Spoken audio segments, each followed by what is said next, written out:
हरियाणा की हर अपडेट के लिए बेल आइकन दबाएं और सब्सक्राइब करें STV हरियाणा न्यूज। नमस्कार, स्वागत है आपका। मैं हूं गौरव कुमार पांडे। कोरोना की गाड़ी अब तेजी से आगे बढ़ने लगी है। देश हो या हरियाणा, कोरोना बेकाबू होता नजर आ रहा है। वैसे तो हरियाणा कोरोना को लेकर बाकी राज्यों से बेहतर स्थिति में है, लेकिन पिछले एक हफ्ते से केस लगातार बढ़ रहे हैं। देश में भी वही हाल है। रिकवरी रेट भले ही सही हो, लेकिन कोरोना रेट काफी तेजी से आगे बढ़ रहा है। रिपोर्ट।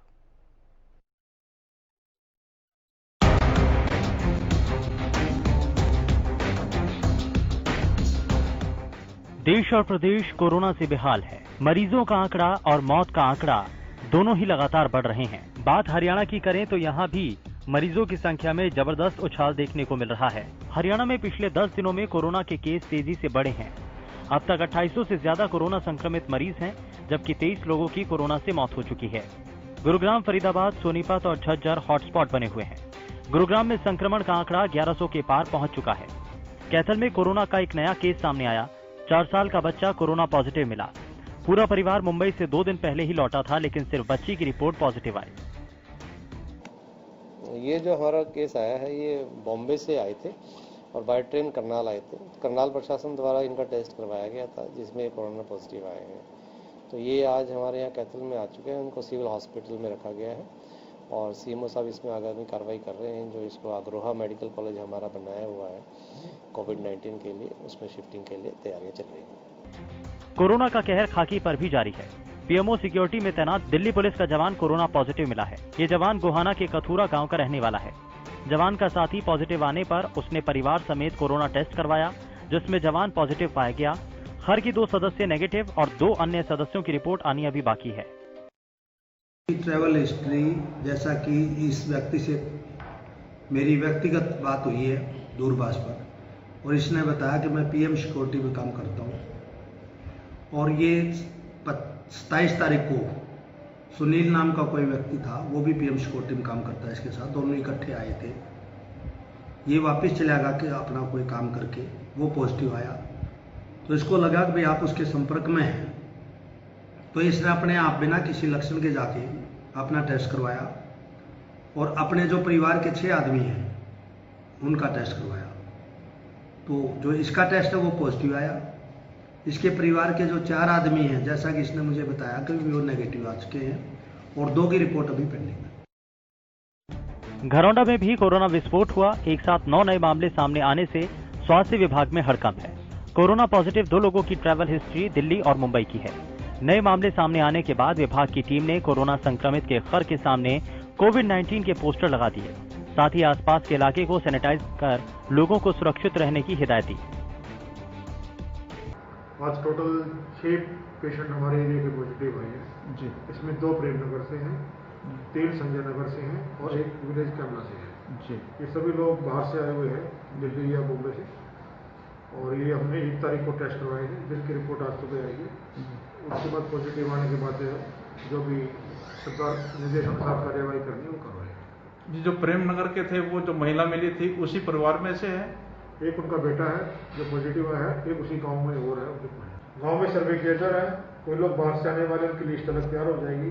किसी को खांसी, बुखार या सांस लेने में दिक्कत है, तो ऐसे व्यक्तियों को हम घर में होम क्वारंटाइन करेंगे। जरूरत पड़ी उनको मेडिकल फैसिलिटी देंगे और टेस्ट भी करवाएंगे। बढ़ते मामलों के साथ ही प्रदेश का रिकवरी रेट भी लगातार गिरता जा रहा है। रिकवरी रेट अब 40% से नीचे चला गया, तो वहीं मरीजों के दोगुने होने की रफ्तार भी सिर्फ 6 दिन रह गई। हरियाणा में पिछले 5 दिनों से हर रोज 200 से ज्यादा मामले सामने आ रहे हैं। पूरे देश के आंकड़ों की बात करें तो कोरोना संक्रमितों की संख्या बढ़कर 2 लाख के पार पहुंच गई है। पिछले 24 घंटे में 8,909 नए मामले सामने आए और 217 लोगों की मौत हो चुकी है।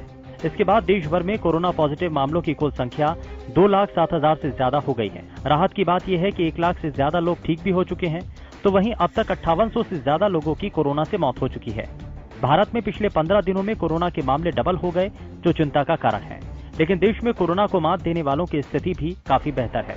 अगर अन्य कोरोना प्रभावित देशों से भारत के मामलों की तुलना करें तो भारत की स्थिति कुछ हद तक बेहतर दिखाई पड़ती है। देश में कोरोना वायरस से हुई मौतों का औसत अन्य टॉप 10 देशों से कम है। अमेरिका 18 लाख केस, 1.08 लाख मौत। ब्राजील 5.5 लाख केस 31,000 मौत। रूस 4.23 लाख केस 5,000 मौत। स्पेन 2.87 लाख केस 27,000 मौत। यूके 2.77 लाख केस 39,000 मौत।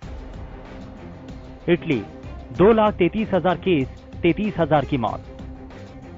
भारत 2,07,000 केस 5800 की मौत। जर्मनी 1,84,000 केस 8600 लोगों की मौत। पेरू 1,74,000 केस 4700 लोगों की मौत। तुर्की 1,65,000 केस 4500 लोगों की मौत।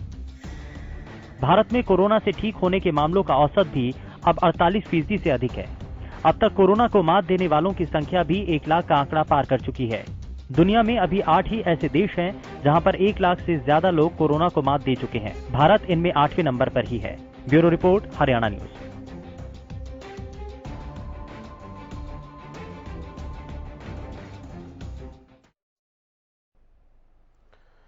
चलिए तो चर्चा का आगाज करते हैं। अपने मेहमानों से आपको मिलवा देते हैं। प्रदीप नरूला जी हैं, राजनीतिक विश्लेषक, वरिष्ठ पत्रकार भी हैं। सत्यव्रत शास्त्री साहब हैं बीजेपी से, मनीष खटाना जी कांग्रेस से और अरविंद भारद्वाज जी जेजेपी से हमारे साथ जुड़े हुए हैं। आप सबका बहुत स्वागत है। प्रदीप जी, आपसे शुरू करेंगे। आपको लगता है एक पत्रकार होने के नाते कि जिस तेजी से पिछले एक हफ्ते में, खास तौर से हरियाणा में अगर बात करें तो गुरुग्राम, फरीदाबाद और ये सोनीपत वाला जो एरिया है, झज्जर वाला, जो दिल्ली से सटते जो इलाके हैं, यहाँ जिस तेजी से बढ़ा है, सरकार को सिर्फ ये नहीं कहना चाहिए कि हम बाकी राज्यों से बहुत बेहतर स्थिति में हैं, कैसे बेहतर स्थिति में बने रहेंगे उसकी दिशा में काम करना पड़ेगा बहुत तेजी से। देखिए गौरव, ये स्टेज आनी थी। जिस तरह से कोरोना वैश्विक महामारी जिस तरह से स्प्रेड हो रही है, तो ये आप भूल जाइए कि ऐसी स्टेज नहीं आनी थी, क्योंकि हम एनसीआर का पार्ट हैं। और सबसे बड़ी बात यह है कि हम जो जिस एरिया में हैं वो सघन आबादी वाला क्षेत्र है, और जहां जहां सघन आबादी वाला क्षेत्र होता वहां कम्युनिटी कनेक्ट के थ्रू केसेस ज्यादा बढ़ने ही हैं। हमने अचीवमेंट की कि हमने कुछ समय, लगभग 2 महीने, चाहे वो लॉकडाउन करके, चाहे वो कुछ तरीके की रिस्पॉन्सिबिलिटीज करके, हमने इस जो समय जो अब आ रहा है इसको 2 महीने लेट कर दिया, और इन 2 महीनों में बहुत सारी तैयारियां भी कर ली। ठीक है। जहां तक प्रश्न है गुड़गांव, फरीदाबाद या आप करनाल की या सोनीपत की बात कर रहे हैं, ये जो सारी जगह हैं, गुड़गांव, फरीदाबाद या सोनीपत, ये कनेक्ट करती हैं एनसीआर, नेशनल राजधानी से। और जब नेशनल राजधानी से कनेक्ट करती हैं, और दिल्ली के जो हालात हैं वो हमें अछूता नहीं छोड़ते। देखिए, एक फेज ऐसा आया कि जमाती का मामला बढ़ा, फिर दूसरा फेज ऐसा आया कि वजीराबाद, मंडी से हमारे यहाँ केसेस बहुत सारे आए। अब धीरे धीरे जब चीजें खुलने लग गई, देखिए अभी तक तो जो ये केस आ रहे हैं, आज 3 जून है, अभी तक जो ये केस आ रहे हैं वो पिछले महीने के केस हैं। अनलॉक से पहले, अनलॉक 1 से पहले वाले केसेस हैं। अभी अनलॉक के बाद जो स्थिति होगी, मुझे लगता है कि बहुत चिंताजनक है। और इन सारी चीजों में एक चीज, अभी आप इस पे बात कर रहे हैं, शायद प्रशासन के एफर्ट्स पे भी बात करेंगे, तो मैं उसमें बताऊंगा कि किस तरह के एफर्ट्स हैं। लेकिन वाकई ये बात ठीक है कि हमने, चाहे वो लॉक करके, चाहे वो किसी भी तरीके से सावधानी बरत के, हम अब दूसरे प्रदेशों और देशों के मुताबिक अपने आप को 2 महीने आगे धकेल लाए हैं। ये अचीवमेंट, ठीक है, ये बिल्कुल अचीवमेंट है। और मौका मिला जिससे इंफ्रास्ट्रक्चर जिसको हम कहते हैं, जिसकी जरूरत थी, चाहे वो ज्यादा एक्स्ट्रा बेड्स की जरूरत हो, कोविड स्पेशल हॉस्पिटल्स की जरूरत हो, वेंटिलेटर्स की जरूरत हो, या पीपीई किट्स और मास्क की जरूरत हो, ये सब अरेंजमेंट्स करने में सरकार बहुत हद तक कामयाब जरूर रही है। मनीष जी, आप इससे इत्तेफाक रखते हैं? देखिए, वैश्विक महामारी है, सभी को पता है, और जिस तरीके से नरूला साहब ने बताया कि हम एनसीआर का पार्ट हैं, और आवागमन जो हमारा है, जितने भी लोग हैं अपने संसाधनों के द्वारा या ऐसे और जैसे भी अपने घर को चलाने के लिए, हमारी जो भी जॉब के हैं, बिजनेस के हैं, दिल्ली से गुड़गांव, बहादुरगढ़, पानीपत, सोनीपत, जितना भी फरीदाबाद, ये जितना भी सबसे ज़्यादा पहले दिल्ली में फैल रहा था, दिल्ली से गुड़गांव एंट्री। लेकिन अब तो जिस तरीके से आज पूरे देश में जो आंकड़ा पार कर रहा है, और हरियाणा में गुड़गांव जिस तरीके से रोज 500, 700, हजार केस जिस तरीके से बढ़ रहे हैं, 1100 का आंकड़ा मेरे ख्याल से बढ़ चुका है, 1100 पार कर 700 हजार बढ़ रहा है। नहीं, 150 आ रहे, लेकिन आज की जो स्थिति है वो 1195 टोटल है। 1000 का आंकड़ा पार कर गया, 288 ठीक हो चुके हैं। 1000 का आंकड़ा पार कर गया, 1195 में से 288 ठीक हो चुके हैं, यानी कि 300 रिकवर हो चुके हैं। तो हम आज 900 के आसपास हैं, मतलब 1000 के लमसम में हम पहुंच चुके हैं। तो सरकार की जो भी तैयारी थी जिस तरीके से, क्योंकि इस मुद्दे पर राजनीति करना या सरकार को कोसना मुझे लगता नहीं कि ये ठीक है, लेकिन फिर तो भी मुझे ये वाला टर्म ना, प्रदीप जी सॉरी आपको रोक रहा हूं बीच में, मुझे ये वाला टर्म बिल्कुल नहीं समझ में आता है। इस पर राजनीति करना ठीक नहीं है। राजनीति कोई बुरी चीज है?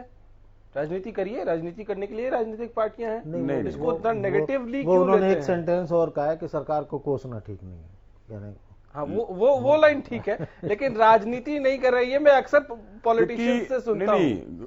ऐसा है गौरव जी, सबसे बड़ी बात क्या है, सरकार के जो एफर्ट्स हैं, ठीक है, वो एफर्ट्स उनको अपने हिसाब से बहुत लगते हैं, लेकिन वो बहुत नहीं है।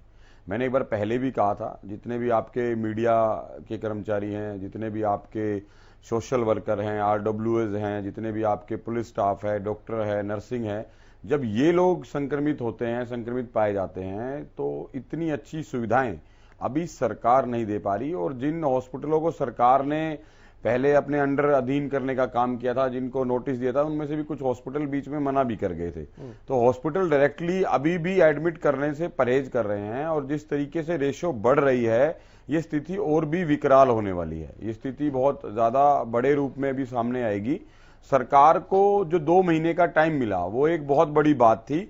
सरकार को आज की डेट में और ज्यादा, जो सरकार के पास सबसे अच्छी बात क्या रही कि सरकार को समय मिल गया। लॉकडाउन के समय में लोग घरों में रहे, लोगों ने शासन, प्रशासन और देश की सरकार की मानी, जिसके कारण ये सारा हुआ कि आज हमारा जो रेशियो है और देशों के मुकाबले बहुत कम है, और हमारी रिकवरी रेट भी अच्छी है। अब सरकार की तारीफ कर रहे हैं आप? नहीं, बिल्कुल। देखो, जहां सरकार की तारीफ करनी चाहिए, अगर सरकार थोड़े से दिन पहले इस लॉकडाउन को लगा देती तो शायद ये रेशियो नहीं आती। सरकार ने जो लॉकडाउन लगाया वो ठीक था, लेकिन लॉकडाउन को एकदम से जो खोला, जिस तरीके से अनलॉक किया, ये बहुत गलत है। इसको 10-15 दिन और सरकार को धीरे धीरे खींचना था। 10-15 दिन में क्या बदल जाता? नहीं, जो रेशियो इतनी स्पीड पकड़ रही है, इस रेशियो में कमी आती, कहीं ना कहीं और स्थिति अच्छी रहती। सरकार जिस तरीके से बहुत तेजी दिखा रही है, सरकार पार्टी के तो तमाम बड़े नेता कोस रहे हैं, कह रहे हैं तो गलत कर दिया, ये तो सरकार के पास स्ट्रेटेजी नहीं है। सरकार के पास स्ट्रेटेजी तो आज भी नहीं है। आज भी आप कल भी मेरे भाई एक मीडिया में बैठे थे कि कंपनी वाले में कंपनी खुल गई, कंपनी बढ़ गई। आप किसी कंपनी वालों को पूछ के देखो, बता देगा कि कितनी कंपनियों में ताला लगा, कितनी शिफ्ट हुई। और आज भी आप किसी पुलिसकर्मी, किसी स्टाफ को, किसी डॉक्टर को पूछ के देखो कि भाई अगर आपके साथ कोई ऐसी, भगवान ना करे, घटना घटित होती है, तो आपके लिए सरकार ने क्या आपको स्पेशल कुछ दे रखा है? सरकार के पास क्या इंतजाम है? अभी भी हम लोग बहुत पीछे हैं। जितनी सरकार की तैयारी है वो बहुत नहीं है, वो काफी नहीं है। सरकार को और ज्यादा संज्ञान लेने की जरूरत है, क्योंकि आगे आगे जो समय स्थिति विकराल रूप लेने वाली है। गौरव जी, आपने कह के राजनीति करवा दी। नहीं, इसमें राजनीति की बात नहीं है नरुला साहब। देखो, वास्तव में ये जो समय है ना, ये बहुत बड़ा युद्ध है जो हमें मिलकर लड़ना है और हिम्मत बढ़ा के लड़ना है। सरकार को इसको और सीरियस के उसके साथ सरकार को और अच्छी तैयारी करनी चाहिए।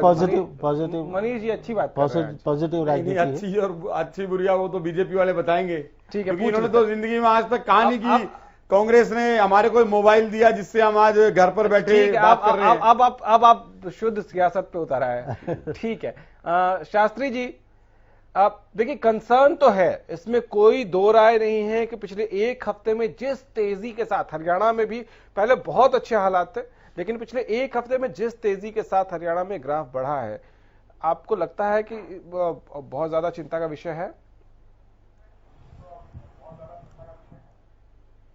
देखिए, बीमारी फैलना कोई खुशी की बात नहीं होती, चिंता सबके लिए होती है।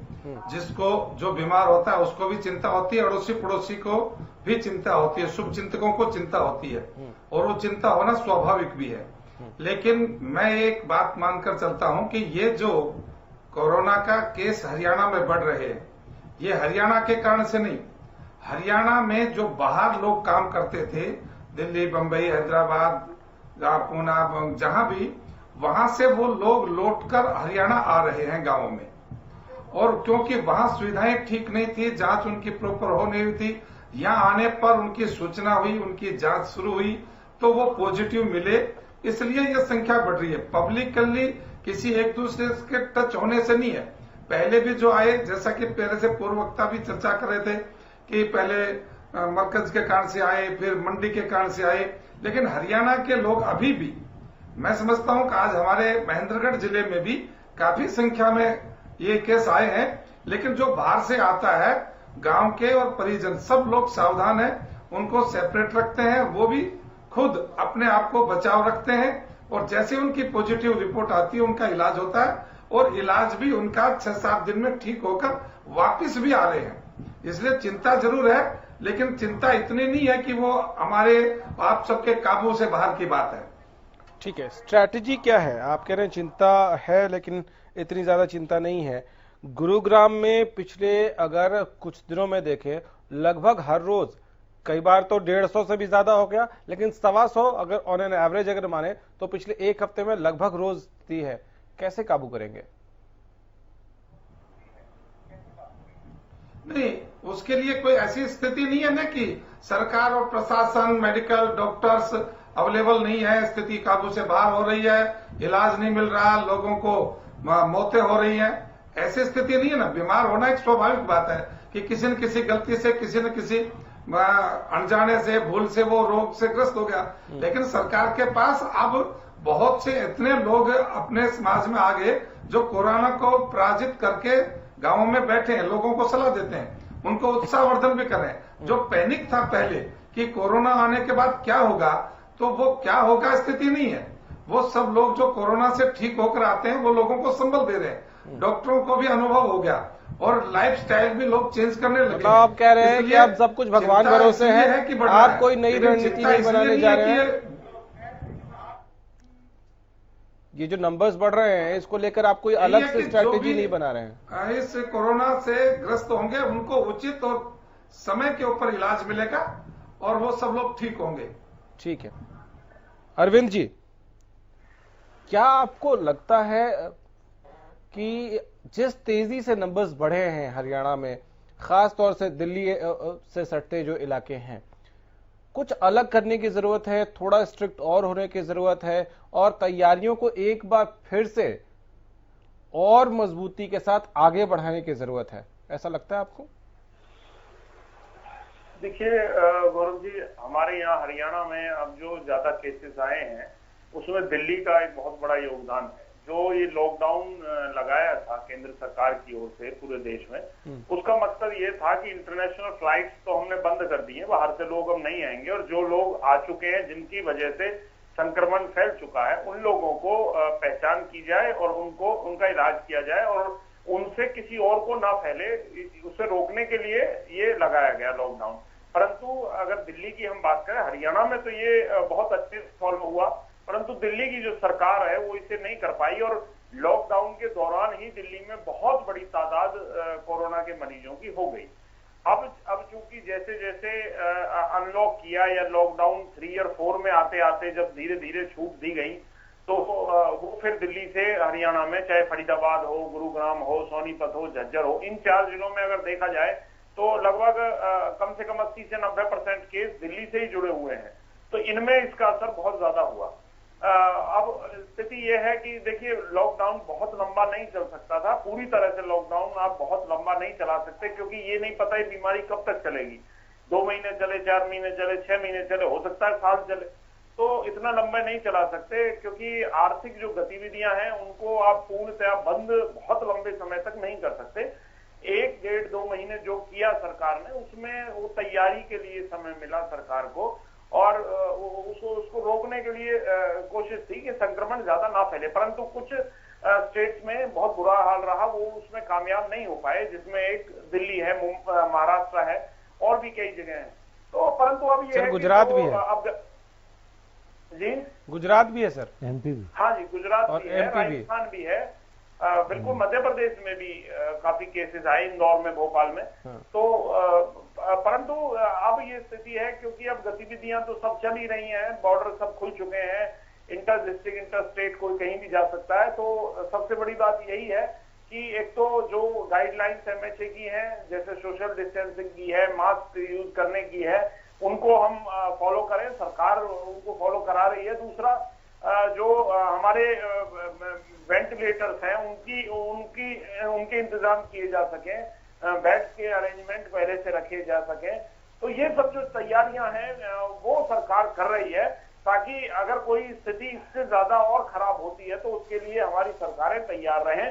परंतु फिर भी एक अच्छी बात, सुखद बात ये है कि हमारे यहाँ रिकवरी रेट काफी अच्छा है और हम उम्मीद करते हैं कि क्योंकि कोरोना का वैक्सीन नहीं बनी है, परंतु हाँ इसका इलाज है डॉक्टर्स के पास। जो लोग किसी बड़ी बीमारी से संक्रमित है, पहले से ही कोई बड़ी बीमारी उन्हें है या एड्स है, उनको ज्यादा दिक्कत है, अदरवाइज लोग उसमें ठीक होके आ जाते हैं। ठीक है, इसलिए सरकार सर ये सब तो हम लोग जानते हैं। एक बात बताइए कि जब आप मतलब सरकार जब ये दावा कर रहे हैं कि ज्यादातर केसेस दिल्ली से हैं, तो एमएचए की गाइडलाइंस में तो ये भी कहा गया है कि राज्य सरकारें तय कर सकती हैं, अगर उनको लगता है कि थोड़ा और स्ट्रिक्ट होने की जरूरत है तो वो अपने हिसाब से कर सकते हैं, अपनी सीमाएं खोलनी है या नहीं खोलनी है वो आप तय कर सकते हैं। एक तरफ कह भी रहे हैं कि 80% केसेस दिल्ली से हैं, फिर सीमाओं को भी खोल दिया, जबकि अनिल विज साहब बहुत दिनों तक इस बात पे अड़े हुए थे कि नहीं खोलना है। उस मीटिंग में क्या हुआ मुझे नहीं पता, अंदर किसने क्या सुझाव दिया, किसने क्या दबाव बनाया, दिल्ली की सीमाएं खोल दी गई। देखिए गौरव जी, दिल्ली राष्ट्रीय राजधानी क्षेत्र है और फरीदाबाद, गुरुग्राम, सोनीपत, झज्जर, हमारे जो 4 जिले 3 तरफ से दिल्ली को घेरे हुए हैं। अब कंप्लीट बॉर्डर सील करना बहुत लंबे समय तक संभव नहीं है राष्ट्रीय राजधानी का। बहुत स्टेट की कनेक्टिविटी दिल्ली से है, काम है हमारे अपने हरियाणा के, क्योंकि फरीदाबाद और गुरुग्राम तो आप समझ लीजिए दिल्ली से पूरी तरह जुड़े हुए हैं। स्थिति ये है कि किसी का घर हरियाणा में है तो उसके खेत दिल्ली में है, ऐसी भी स्थिति हरियाणा में है। तो बहुत ज्यादा, मतलब मेरा कहने का अर्थ है बहुत ज्यादा जुड़े हुए हैं, तो कंप्लीटली उसे ब्लॉक करना बॉर्डर को आसान नहीं है। परंतु हाँ, जब स्थिति खराब लगती है तो जरूर बॉर्डर पर रोक दिया जाता है। अभी कल परसों भी 2 दिन बंद रहे बॉर्डर और पास वाले लोगों को आने दिया। और आगे सर वो तो ऐसा लग रहा था कि जैसे आप पहले बंद करके रखा था आपने बॉर्डर, फिर जब आपने खोला तो दिल्ली ने बंद कर दिया, तो दिल्ली ने बंद कर लिया तो बेइज्जती ना हो जाए इसलिए अपनी तरफ से भी बंद कर दिया, खोल दिया था आपने, फिर स्ट्रिक्ट कर दिया। दिल्ली ने तो परसों ऑर्डर दिए थे, उससे पहले ही हरियाणा ने बंद कर दिया था, उसके बाद दिल्ली का ऑर्डर आया। तो चलिए वो कोई बात नहीं, ऐसा नहीं होता है गौरव जी सरकारों में कि बेइज्जती और ये सब नहीं देखा जाता। लोगों का फायदा किसमें है, लोगों की सुरक्षा किसमें है, ये सब चीजें उन्हें लगा कि बंद करना चाहिए तो उन्होंने किया। अगर हमें भी रिव्यू सरकारें करती रहेंगी समय समय पे, अगर हमें फिर लगेगा कि ज्यादा जरूरी है तो फिर बॉर्डर सील करेगी सरकार। ठीक है प्रदीप जी, क्या बॉर्डर, अगर सरकार का यह मानना है कि 80% केसेस हमारे दिल्ली की वजह से हैं, तो बॉर्डर कुछ दिन और बंद रखे जा सकते थे, थोड़ा स्ट्रिक्ट होके, जो इनके पास सिर्फ ई पास है, ये फ्री फॉल जो है उसको अवॉइड किया जा सकता था? देखिए गौरव, जिस तरह की स्थिति अभी बता रहे थे अरुण जी, वस्तु स्थिति यही है कि बहुत सारे लोग अगर दिल्ली काम करते हैं तो गुड़गांव रहते हैं, गुड़गांव काम करते हैं तो दिल्ली रहते हैं। और डेली आपने देखा होगा मजदूर, क्योंकि कापासेड़ा बॉर्डर और हम सटे हुए हैं, कोई फर्क ही नहीं है। उन मजदूरों के लिए तो ये भी नहीं पता शायद कि वो दिल्ली है या गुड़गांव है। जहां उनको बेहतर रहने का थोड़ा सस्ता मिलता है या जहां वो इकट्ठे रह सकते हैं वहां रहते हैं और वो पैदल ही क्रॉस करके आ जाते हैं। पिछले दिनों हमने सबने ये देखा भी कि वो इंटरनल रास्तों से भी आते हैं, बॉर्डर के थ्रू भी आते हैं।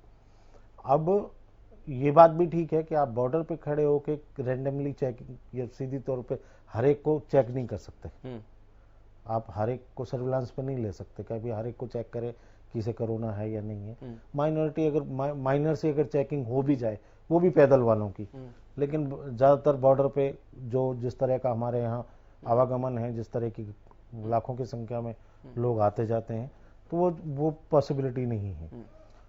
लेकिन अगर बॉर्डर के इलाकों को, बॉर्डर के आसपास के क्षेत्र को तरीके से सर्विलांस पे रख कर उनकी मैन टू मैन मार्किंग करके उनको चेकअप कराया जाता, तो शायद ये स्थिति ना होती जो आज होने जा रही है। सबको पता है कि कापासेड़ा में सगन एरिया में अचानक ई की बिल्डिंग में 42 बिल्कुल लोग संक्रमित पाए गए, और हरियाणा को भी पता था क्योंकि गलियां मिली हुई हैं आपस में, यहां भी हो सकते हैं, लेकिन कुछ भी नहीं हुआ। और लोकल प्रशासन की टीम ने पूरे शहर को बड़े दुख के साथ कहना पड़ रहा है कि राम भरोसे छोड़ रखा है।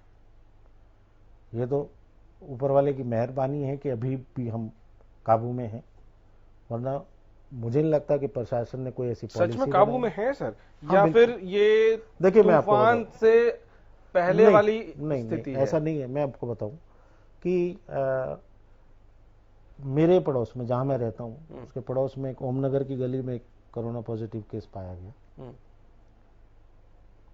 पता नहीं प्रशासन ने किया कि नहीं किया, लोगों ने वो गली को रोककर, और 5-6 लड़के रोजाना सुबह से लेकर रात तक बैठे होते हैं, प्रशासन का कोई योगदान नहीं है उसमें। तो लोग भी अवेयर हैं। मुझे नहीं लगता कि गुड़गांव प्रशासन, मैं लोकल प्रशासन की बात कर रहा हूं, बाहर की बात नहीं कर रहा, लोकल प्रशासन का कोई भी इंटरेस्ट हो सिवाय आंकड़े छुपाने के, सिवाय आंकड़े का हेरफेर करने के, और कुछ नहीं हो रहा। गाइडलाइन तय कर दी जाती है, आपस में कोऑर्डिनेशन नहीं है, डिस्ट्रिक्ट एडमिनिस्ट्रेशन गाइडलाइन तय करता है, पुलिस उसे फॉलो नहीं करती, पुलिस जो गाइडलाइन तय करती है उसे डिस्ट्रिक्ट एडमिनिस्ट्रेशन फॉलो नहीं करता, हेल्थ डिपार्टमेंट की अलग ही तूतनी बज रही है। लास्ट टाइम आपने कब देखा था, मनीष जी आपसे भी यही सवाल, क्योंकि आप भी गुड़गांव में रहते हैं, लास्ट टाइम आपने कब देखा था कि प्रशासन स्ट्रिक्ट होकर, जैसे लॉकडाउन 1 में हमने देखा था पुलिस घूमती थी गलियों में, भाई आपने मास्क क्यों नहीं लगाया है, आप बाहर क्यों निकल गए हैं, पहले और दूसरे, मुझे भी टोका पहले और दूसरे लॉकडाउन में, पहले और दूसरे लॉकडाउन में, उसके बाद से स्थिति ऐसी है। मैं आपको एक छोटा सा एग्जांपल दूंगा। उपल साउथहॉन्ड में एक कल सुबह एक परिवार से एक आदमी पॉजिटिव आया, मैक्स में उसने शायद किसी कंपनी में जाना था, तो उन्होंने कहा पहले टेस्ट करा के आओ, मैक्स में उसने सैंपल दिया, वो पॉजिटिव आया, उसकी सूचना RWA ने प्रशासन को दी। होना ये चाहिए था कि चाहे वो होम क्वारंटाइन कर देते आप उसे, वो रहता, लेकिन घर के बाकी लोगों के सैंपल उसी वक्त ले लिए जाते। अभी तक प्रशासन ने वहां झांक कर नहीं देखा। ये केस जीता जागता केस है। ठीक है मनीष जी, क्योंकि आप भी गुरुग्राम में रहते हैं, क्या आपको लगता है कि प्रशासन इससे बेहतर तरीके से डील कर सकता था, और प्रशासन बहुत ढीला हो गया लॉकडाउन 1 और 2 के बाद, खासतौर से गुरुग्राम में? देखिए, बिल्कुल मैं 100% नुल्ला साहब की बात से सहमत हूँ, वो बिल्कुल ठीक कह रहे हैं। और आपने जो कहा ये तूफान से पहले की शांति, ये भी बिल्कुल ठीक है। प्रशासन लॉकडाउन 1 और 2 के बाद बिल्कुल ढीला हो गया। क्यों हो गया, इसके पीछे एक कारण है जो मैंने इससे पिछली डिबेट में भी एक दिन कहा था, पर मेरे बीजेपी के जो भाई प्रवक्ता हैं उस बात को मानने के लिए तैयार नहीं होंगे। इन्होंने कहा कि 2 महीने का हमें टाइम मिल गया, हमने तैयारियां कर ली है, सरकार के पास समय मिल गया। बड़ी अच्छी बात है अगर आपने तैयारी वास्तव में कर ली है। क्या तैयारी करी है? आप एक स्कैन करते हैं, आज का जो टेम्परेचर बाहर 45-44 है, आप किसी को स्कैन करोगे उसका वैसे ही नॉर्मल 38 से ऊपर आता है। आप उसको जज ही नहीं कर सकते। पहली बात, कोई स्कैनर मशीन अभी तक सरकार के पास नहीं है, बनी नहीं है, कहां से आ जाएगी? चलो 80% लोगों के सिम्टम्स नहीं आते। उसके बाद सबसे बड़ी बात प्रशासन की, जो प्रशासन ने हाथ पीछे खींचे हैं। प्रशासन जो एडमिनिस्ट्रेशन है उसका काम है हॉस्पिटल्स का, उनका देखना, एडमिट करना, जो करना। एक सबसे बड़ा काम है पुलिस का। पुलिस का काम है बैरिकेडिंग करना, लोगों को रोकना, लोगों को घरों से बाहर ना निकलने देना, भीड़ इकट्ठी ना होने देना, सोशल डिस्टेंस को मेंटेन करना। पुलिस ने 1-1.5 महीना ये काम किया, लेकिन उस काम करते करते जब वो खुद पुलिस वाले संक्रमित हो गए, तो जब उन्होंने फोन किया, जब उन्होंने ऊपर उसको टच करने की कोशिश करी कि अब हम कहां जाएं, अब हम अपना इलाज कहां कराएं, कहां टेस्ट कराएं, तो किसी भी पुलिस वाले को यहां पर सुविधा नहीं मिली। इसका कारण ये सच्चाई है। आप किसी भी जो भी कोई संक्रमित, अगर मेरा भाई भगवान ना करे हुआ हो, आप उसको पुलिस वाले को फोन कर लो, वो आपको 1 मिनट बता देगा अभी आपको सरकार ने क्या सुविधाएं दी, आप कौन से हॉस्पिटल में गए, कहां पर आपका टेस्ट हुआ, कौन सा। अगर आप सरकारी हॉस्पिटल जाते हैं तो वो पहले प्रिस्क्रिप्शन मांगते हैं, उसके बाद उसका 3 दिन तक उसका रिजल्ट नहीं आता, वहां पर खुद इतनी भीड़ होती है। अगर कोई अगर पॉजिटिव है या नहीं है तो वो वहां जाके पॉजिटिव हो जाता है। तो सरकार का जो रखरखाव था, सरकार का जो तरीका था, वो इतना फेलियर था, जिसके कारण पुलिस वालों ने और प्रशासन ने ये सच्चाई है बीजेपी से, ये सच्चाई। और जो आप बात कर रहे थे ना बॉर्डर की, ये बिल्कुल ठीक बात है। कभी बॉर्डर खोले जाते हैं, कभी बॉर्डर बंद किए जाते हैं, कभी दिल्ली कभी हरियाणा, क्योंकि ये आपसी तालमेल की कमी है। इसको कहते हैं कम्युनिकेशन, जो कम्युनिकेशन दोनों सरकारों का नहीं था।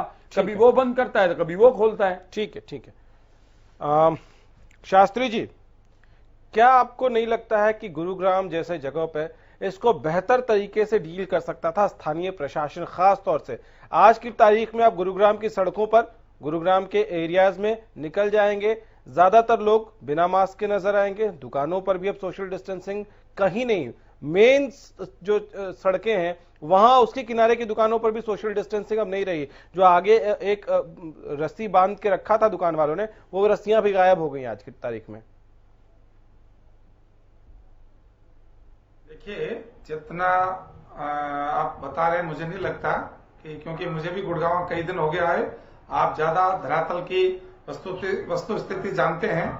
लेकिन जिस समय व्यवहारिक धरातल पर करने की आवश्यकता थी और करने की आवश्यकता है, उसके लिए सरकार ने तमाम प्रकार के, जब तक लॉकडाउन फर्स्ट और सेकंड था, भारत में स्वास्थ्य सेवाओं का अभाव था, इसलिए सब लोगों ने, प्रशासन ने भी, पुलिस ने भी और जनता ने भी, सब लोगों ने धैर्य रखा। जैसे जैसे सुविधाएं आने लगी तो जीवन को जीने के लिए कुछ आगे बढ़ाने का शुरुआत की। और जैसे आप अभी मनीष जी कह रहे थे कि किसी को सुविधा नहीं मिली, अरे मेरे भाई, यदि किसी को सुविधा नहीं मिलती तो ठीक होकर कैसे आ रहे हैं? क्या दवाई दे, शास्त्री जी क्या दवाई दे रहे हैं आप ठीक करने के लिए? पैनिक की बात नहीं, शास्त्री जी आप क्या दवाई दे रहे हैं ठीक करने के लिए? गिरलाए नहीं, इस विषय के आपके पास सुझाव दें। आप नहीं, आप बताइए, किसी को भी आप सुविधा बताइए, क्या सुविधा है? तो मेरे भाई, ये इलाज कैसे होता? आप बताइए क्या इलाज कर रहे हैं आप? जो क्वारंटाइन हो रहे हैं, जाके देखिए, गर्म पानी और एक गोली दे रहे हैं। हॉस्पिटल के अंदर कितने वेंटिलेटर आप, सरकार ने 2 महीने का आपको टाइम मिला, कितने वेंटिलेटर लगाए आपने? एक मिनट उनको जवाब दे। क्या वो आपने कर दिया या किसी ने, वो देवदूत ने आगे कर दिया? शास्त्री जी एक मिनट, ठीक हुए होंगे ना वो लोग। सत्यव्रत जी, मैंने बहुत सीधा सा सरल सा सवाल पूछा था आपसे। गुरुग्राम में इस वक्त, मैं गुरुग्राम स्पेसिफिकली पूछ रहा हूं क्योंकि मैं भी गुरुग्राम में रहता हूं, मैं देख रहा हूं परिस्थितियां, खुद भी ऑफिस आते जाते। अरे सर, सवाल सुन लीजिए ना शास्त्री जी। आप अनावश्यक बातों को, चर्चा को लेकर, शास्त्री ये अनावश्यक है आपके लिए, जानबूझकर उस बहस को आप जहां बहस इसलिए करें कुछ सुझाव निकले नहीं। ठीक है, कांग्रेस को छोड़िए ना, अब मैं जो सवाल पूछ रहा हूं उसका जवाब दीजिए ना शास्त्री जी। शास्त्री जी आप सुनिए तो सही। एक प्रवक्ता कह रहा है कि इलाज ही नहीं मिल रहा। अरे भैया, मेरा कहीं ऐसा, हरियाणा में कोई ऐसा मरीज और ऐसा कोई है क्या जिसको इलाज न मिलो?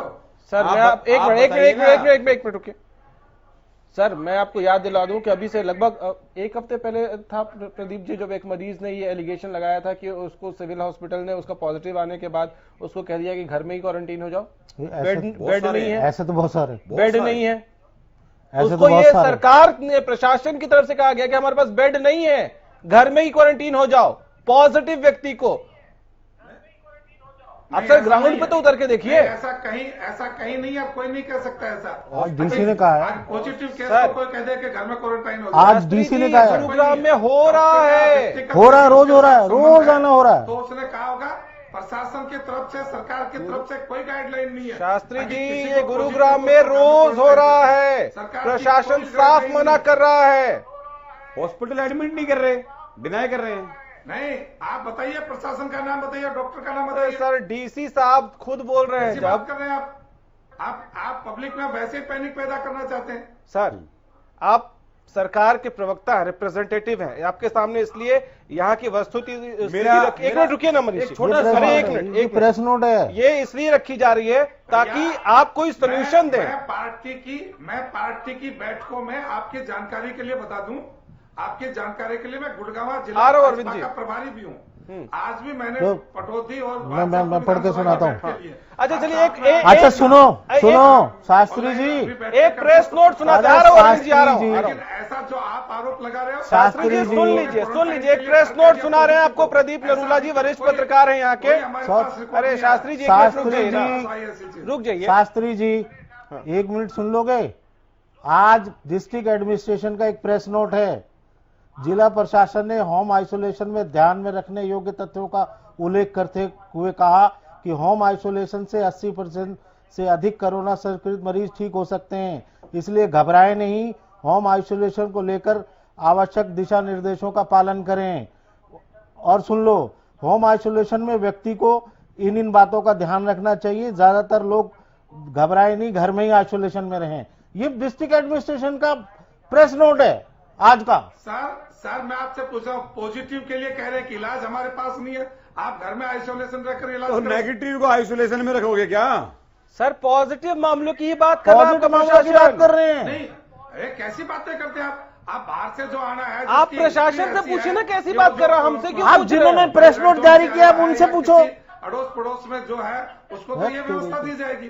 शास्त्री जी कुछ भी सुनने को तैयार। शास्त्री जी ये प्रेस आप प्रशासन से पूछो। जारी किया है सर, हमने थोड़े नहीं जारी किया, डीसी ने जारी किया, आप उनसे पूछो। तो मैं प्रशासन ने जो जारी किया है उसके बारे में कह रहा हूँ। क्या प्रशासन ने कहा कि आप पॉजिटिव होते हुए भी आइसोलेशन? जी हाँ। नेगेटिव आइसोलेशन में कैसे जा सकता है? 1 मिनट रुक जाइए जी। पॉजिटिव लोगों के लिए कहा जा रहा है भाई, नेगेटिव आप आइसोलेशन का, क्वारंटाइन का और पॉजिटिव का अंतर ही नहीं समझ रहे। इसका मतलब अंतर समझाओ ना। हम तो मरीजों को समझाने दीजिए, आप समझाइए सर। आइसोलेशन पॉजिटिव के लिए नहीं होता। आइसोलेशन तो वह है जिसकी हिस्ट्री ऐसी है कि वो किसी कोरोना पॉजिटिव एरिया से आया हो और उसको होम आइसोलेशन दिया जाता है। अब 2 महीने बाद हिस्ट्री। अरे 1 मिनट को पूरा करने दीजिए, उनका ज्ञान हम लोग सुन लेंगे। इस प्रेस नोट में तो हिस्ट्री वाले का कहीं जिक्र नहीं है। उसकी एक लाइन और बता दूं, कोरोना संक्रमित व्यक्ति घर के सदस्यों से उचित दूरी बनाकर रखें, अपनी पसंदीदा किताबें पढ़ें, टेलीविजन शो देखें, फिल्म देखें, कंप्यूटर आदि पर गेम खेलकर अपने आप को व्यस्त रख सकते हैं। ये उसी प्रेस नोट की लाइन है। अब भी कोई अंतर आपको लग रहा है कि हम लोग कंफ्यूज हैं, या आपको लग रहा है कि आपका प्रशासन ऐसा कर रहा है? अब भी नहीं मानेंगे आप? देखिए, मैं आज की घटना का तो मैं पूछूंगा जब इस कार्यक्रम से समाप्त हो जाऊंगा, और आप मुझे वो प्रेस नोट डालिए, मैं देखता हूं इस बात में। बिल्कुल डाल देंगे, सरकार की ओर से अभी तक कोई ऐसी गाइडलाइन नहीं है कि पॉजिटिव के लिए हमारे पास इलाज नहीं है, आप घर में आइसोलेशन कीजिए। इस प्रकार की कोई सरकार की ओर से योजना नहीं है। ठीक है शास्त्री जी, ठीक है शास्त्री जी, कुछ दिन तो बिताओ गुड़गांव में पता लग जाएगा। चलिए एक छोटे से ब्रेक के लिए हमें यहाँ रुकना होगा। ब्रेक से लौटेंगे तो अरविंद जी बहुत देर से कुछ कहना चाह रहे थे। अरविंद जी, ब्रेक से लौटते ही सबसे पहले आपके पास आऊंगा, बहुत छोटा सा ब्रेक।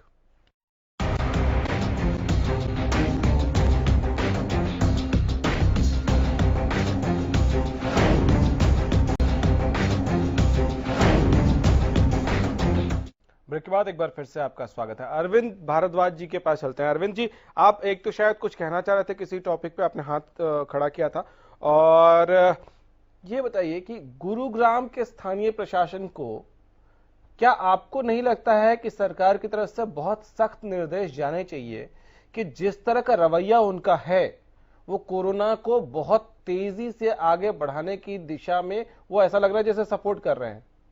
हर्ड इम्यूनिटी डेवलप करना चाहते हैं स्थानीय प्रशासन यहाँ का। गौरव जी, अभी जो हम पीछे चर्चा कर रहे थे, कई बातें आई, खासतौर पे मेरे कांग्रेस के साथी हैं मनीष जी, वो कई आरोप लगा रहे थे। उन्होंने एक बात कही कि पुलिस वालों की कोई केयर नहीं है, अगर भगवान ना करे किसी को कोरोना हो गया तो उनकी कोई सुध नहीं ली जाती। ऐसा कुछ नहीं है, ये गलत बात है। हमारे फरीदाबाद का मैं एक उदाहरण देता हूँ। सेक्टर 17 थाने में एक बाइक राइडर पुलिस वाले को कोरोना पॉजिटिव हुआ। उसके बाद सिविल हॉस्पिटल की टीम आई थाने में और सबके टेस्ट किए, बाकी कोई पॉजिटिव नहीं मिला, और जब तक उनके रिजल्ट नहीं आए टेस्ट के तब तक उन सबको क्वारंटाइन किया गया था। तो ऐसा नहीं है कि सुरक्षा नहीं है, चाहे वो उन्हें मास्क हो या ग्लव्स हो, सब उन्हें प्रोवाइड किए गए प्रशासन की ओर से। इसके अलावा सैनिटाइजर्स उन सभी को दिए गए थे, सभी थानों चौकी जहां भी नाके हैं सबके पास रहे, और तो ऐसा नहीं, सैनिटाइज भी किया जाता था, जो उनके बैरियर वगैरह जो लगे होते हैं उनको भी सैनिटाइज किया जाता था। ऐसा नहीं है, देखिए ये सब कहना बहुत आसान है, क्योंकि विपक्ष में है तो उन्हें कुछ ना कोई आरोप लगाना है, कमियां ढूंढनी है। ऐसा नहीं है, सरकार ने प्रयास किए हैं अपनी ओर से। यही वजह रही कि जब तक हमारा जो हमने लॉकडाउन जो था हमारा 4.0 तक लॉकडाउन तक हमारे हरियाणा की स्थिति बहुत बेहतर थी, हमने बहुत केसेस को कंट्रोल कर रखा था। वो तो अब जब ये लॉकडाउन हट गया उसके बाद एकदम ये केस बढ़े हैं, उससे पहले अनलॉक के नहीं नतीजे आ रहे हैं। अभी जो नतीजे आ रहे हैं वो अनलॉक के नहीं आ रहे हैं, क्योंकि आज तो 3 तारीख है, अभी तक उससे पहले के ही आ रहे हैं सर। 25 से शुरू ये जिस तरह से ना लॉकडाउन 3.0 या 4.0 जो था उनमें छूट देनी शुरू कर दी थी सरकार की ओर से, तो उसके बाद धीरे धीरे बढ़ने शुरू हुए और अब अभी और ज्यादा बढ़ेंगे। देखिए इसे नहीं रोक सकता कोई भी, ये जो संक्रमण है इसे खत्म करना किसी के लिए भी आसान नहीं है पूरी दुनिया में। तैयारियों की बात कर रहा हूं इतना है, इसकी तैयारियां सरकार कर रही है, की भी है। सबसे बड़ी बात जो एक और बात की जा रही है कि इसका इलाज नहीं है, ऐसा नहीं है, इसका इलाज, इसकी वैक्सीन नहीं है, इलाज है। अगर इलाज नहीं होता तो हिंदुस्तान में 1 लाख लोग कोरोना जो पॉजिटिव थे वो नेगेटिव नहीं होते, वो ठीक नहीं होते। 1 लाख लोग ठीक हुए हैं। ठीक है। और सर गुरुग्राम की तैयारियों पे आइए। एक मिनट गौरव जी, एक मिनट और 5800 लोगों की मौत हुई है। अगर हम मलेरिया की बात करें, डेंगू की बात करें, प्लेग की बात करें या और किसी बड़ी बीमारी की बात करें जो हर साल इस देश में आती, उनसे इससे ज्यादा मौतें होती हैं, तो क्या उनका इलाज नहीं है? ऐसा नहीं है, इलाज है, इसकी वैक्सीन नहीं है, ये एक सही जानकारी है। ठीक है। तो ये सिर्फ आरोप लगाने के लिए आरोप लगाए आप, इससे सर गुरुग्राम की तैयारियों पे आइए ना, कि रस्सियां जो बांधी हुई थी वो भी नहीं है। गुरुग्राम में बेड्स अवेलेबल हैं सर? पॉजिटिव पेशेंट्स के लिए बेड अवेलेबल हैं? देखिए आप जो बात कर रहे थे मैं उस बात पे आता हूं जिसके लिए आप सत्यव्रत जी से बार बार जवाब मांग रहे थे। एक बात तो उन्होंने देखो बड़ी ईमानदारी से बताई कि वो गुड़गांव बहुत दिन से नहीं आए हैं, फिर भी उन्होंने अपना पक्ष रखा। स्थिति यह है, चाहे फरीदाबाद की बात हो, गुरुग्राम की बात हो, बेड है ऐसा नहीं है, क्योंकि और भी जो प्राइवेट हॉस्पिटल्स हैं उनको सरकार ले रही है। अगर बेड कहीं लगता है कि आने वाले टाइम में ज्यादा पेशेंट होंगे, परंतु जो होम क्वारंटाइन की बात है उसके लिए एक अलग चीज है, जो घर में ही जो दवाई देकर कुछ लोगों को, देखिए कोरोना जो संक्रमित लोग हैं उनकी कई श्रेणियां हैं। एक वो लोग हैं जो किसी और बीमारी से भी ग्रसित है, उनको घर पे नहीं, सर ये हम सब जानते हैं, उनको ये लगातार डिबेट हो रही है, लेकिन मैं ये पूछ रहा हूं आपसे, अगर ऐसा है कि बेड्स अवेलेबल हैं तो जो कोरोना पॉजिटिव पेशेंट्स हैं उनको घर में क्यों रहने के लिए, आइसोलेट होने के लिए बोला जा रहा है? आप समझिए कि अगर घर में रहेगा तो क्या यह खतरा नहीं है कि घर में उसके बूढ़े माँ बाप जो हैं वो भी इन्फेक्टेड हो सकते हैं? घर में कोई स्पेशलिस्ट तो है नहीं मेडिकल का। देखिए उसमें एक वजह है, उसकी वजह ये है कि इसकी मैं बता रहा था ना, अलग अलग श्रेणी है। कुछ लोग हैं जो और बीमारियों से ग्रसित हैं, एज लोग हैं, वो घर में नहीं रह सकते क्योंकि उनको वेंटिलेटर भी चाहिए, उनको ऑक्सीजन सिलेंडर्स भी चाहिए, उनको मास्क भी चाहिए, तो उनको तो हॉस्पिटल। परंतु जो जिनमें सिम्टम्स बहुत कम दिखते हैं या सिम्टम्स नहीं दिख रहे परंतु वो पॉजिटिव हैं, उनको कुछ प्रिकॉशंस के साथ उनको ट्रीटमेंट देकर, दवाइयां देकर उनको घर में आइसोलेट किया जाता है। ये एक प्रोसेस है और ये इंडिया में नहीं, हरियाणा में नहीं, पूरी दुनिया में अपनाया जा रहा है, क्योंकि हम नहीं चाहते कि कोई बहुत बड़ा पैनिक क्रिएट हो। और जब आप हॉस्पिटल में रहते हैं तो फिर वहां भी है, वहां डॉक्टर्स को नहीं हो रहा है। मुंबई, महाराष्ट्र में देखिए, दिल्ली में देखिए, हॉस्पिटल कर्मचारियों को नहीं हुआ है क्या? सर तो हॉस्पिटल में इतनी सेफ्टी के बीच पीपी किट पहने हुए डॉक्टर्स को इन्फेक्शन हो सकता है, तो आप कैसे एक्सपेक्ट कर रहे हैं कि घर में, मैं मान रहा हूं कि एसिम्प्टोमेटिक ही आदमी है, उसको बहुत कम लक्षण है, लेकिन वायरस उससे उसके परिवार के बाकी लोगों में जाएगा, उसके चांसेस कैसे खत्म हो जाते हैं सर? नहीं गौरव जी, देखिए खतरा और रिस्क तो इसका है, मैं बिल्कुल आपकी बात से सहमत हूं, परंतु घर में रहना, आइसोलेट रहना आसान है। एक कमरे में अगर आप बंद रहें, एक कमरे से बाहर ना जाएं और सावधानी बरतें तो बहुत आसान है। हॉस्पिटल्स में कितने, और वॉशरूम जाना हो तो क्या करें सर? नहीं, उन्हीं लोगों को किया जाता है जिनके घर में ये सुविधाएं हैं कि वो अपने कमरे में वॉशरूम है, वो अटैच टॉयलेट है। जिनको ये दिक्कत है उनको नहीं किया जाता। बहुत से जो लोअर तबके के जो लोग हैं, अगर उनमें से किसी को है तो उनको होम आइसोलेट नहीं किया जाता, बिल्कुल नहीं किया जाता। ये सब चीजें अरविंद जी, जाती है, उसके बाद ही किया जाता है। ये मैं इसलिए आप लोगों से ये सवाल पूछ रहा हूं, या बैठे पैनल में लोग इसलिए सवाल पूछ रहे हैं, इसलिए नहीं क्योंकि ये एपिडेमिक है, हम सब जानते हैं, महामारी है, वैश्विक महामारी है, हम सब जानते हैं, हम कोई इसके लिए तैयार नहीं था। लेकिन आप क्या गुरुग्राम, स्पेसिफिक बोल रहा हूं, गुरुग्राम प्रशासन का जो एटीट्यूड है, उसका जो अप्रोच है, आपको नहीं लगता है कि वहां सख्ती करने की जरूरत है? प्रशासन को बताने की जरूरत है कि इतने हल्के से आप नहीं ले सकते हैं। यहां प्रशासन बहुत ढीला है सर। न सड़कों पर आज कोई पुलिस वाला गलियों में सड़कों पर घूम के किसी को बोल रहा भाई आपने मास्क क्यों नहीं लगाया है, जबकि 500 रुपए का फाइन है। जो दुकानदार पहले 7 बजे बंद कर देते थे, आज के डेट में जाके देखिए 10-10, 11-11 बजे तक दुकानें खुली रहती हैं गलियों के अंदर। जो पहले वो रस्सी हुआ करती थी सोशल डिस्टेंसिंग के लिए, वो रस्सी गायब हो गई सर। देखिए, अगर कहीं ऐसी स्थिति है तो जरूर हम कोशिश करेंगे उसमें सुधार हो और उन्हें ठीक किया जा सके। बिल्कुल, अगर ऐसी कहीं स्थिति है, चाहे गुरुग्राम में हो या कहीं और भी हो, तो सरकार प्रशासन उस पर जरूर संज्ञान लेगी और उन लोगों के खिलाफ जरूर हम कार्रवाई करवाएंगे। ये जरूर मैं आश्वासन आपके चैनल के माध्यम से दे सकता हूं। हम भी अपने शीर्ष नेताओं तक इस बात को पहुंचाएंगे। जी ठीक है। नरूला साहब पहले आपसे, फिर शास्त्री जी हमारे साथ फोन लाइन पे जुड़ गए, वीडियो में थोड़ी प्रॉब्लम है, उनके पास चलेंगे। हाँ, ये आपको लगता है कि गुरुग्राम प्रशासन को, जिसको कहते हैं टाइट करना, उसकी जरूरत है? देखिए, इसमें कोई दो राय नहीं है कि लॉकडाउन 1 और लॉकडाउन 2 हमारी स्थिति बिल्कुल भिन्न थी। अब लॉकडाउन 4 के चलते चलते जिस तेजी से हम बढ़ रहे हैं, उसमें कुछ योजना या कुछ नीति बनाने की जरूरत है। और सिर्फ स्टेट गवर्नमेंट की गाइडलाइंस पे ही आधारित है। देखो, स्टेट गवर्नमेंट ने जो गाइडलाइन बनाई वो सभी जिलों के लिए बनाई। उसमें ऐसे जिले भी हैं जहां मात्र कुछ पॉजिटिव केसेस हैं जिनको अलग तरीके से हैंडल किया जा सकता है, लेकिन कुछ ऐसे जिले भी हैं जैसे हम हैं, जिस तेजी से हम बढ़ रहे हैं और लगातार बढ़ रहे हैं, वो ठीक है, परिस्थिति कुछ कोई भी रही हो, किन्हीं परिस्थितियों से केस बढ़ रहे हैं, लेकिन हैंडल तो करना ही पड़ेगा। लेकिन कोई पॉलिसी या कोई नीतिगत फैसला, जब जिस तरह से सेंटर ने स्टेट को अधिकार दिए हैं कि आप इनमें और चीजें बढ़ा सकते हैं और सख्ती कर सकते हैं, इसी तरह से प्रशासन, डिस्ट्रिक्ट एडमिनिस्ट्रेशन भी और सख्ती करे। वो चीजें कुछ करने की जरूरत है। ये नहीं कि स्टेट से जो आएगी हम उसे ही रेगुलेट करेंगे। ठीक है, हमारी स्थितियां अलग हैं, हमें अपने अपने डिस्ट्रिक्ट में अपने अपने तरीके से भी सख्ती करनी पड़ेगी। शास्त्री जी, बेड्स की किल्लत ना हो, प्रॉब्लम ना हो, इसके लिए प्राइवेट हॉस्पिटल्स की किस तरह से मदद ली जा रही है? क्या स्ट्रैटेजी है? दिल्ली में हमने देखा कि 20% जो बेड्स है वो रिजर्व करने की बात हुई है। यहां क्या स्ट्रैटेजी है सरकार की?